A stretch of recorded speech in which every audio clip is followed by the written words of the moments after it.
Bubber Searle walking down the street as other neighborhood boys taunt him about visiting an elderly woman they refer to as his lady friend.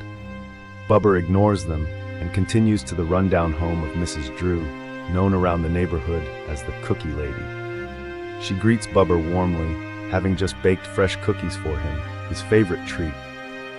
As Bubber sits eating cookies in her living room, Mrs. Drew asks him to read aloud from his school books, claiming she enjoys being read to since her eyesight is failing.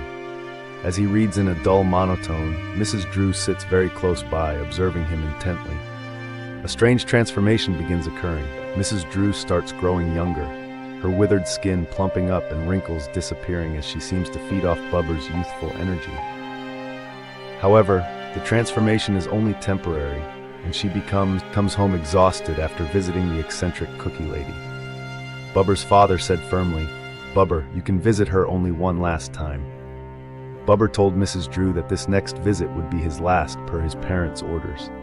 Mrs. Drew pleaded, "Oh, Bubber, please stay and read to me." Mrs. Drew moved her chair closer to Bubber, touching his arm as her energy intensified. Lost in her own restoration, Mrs. Drew transformed completely.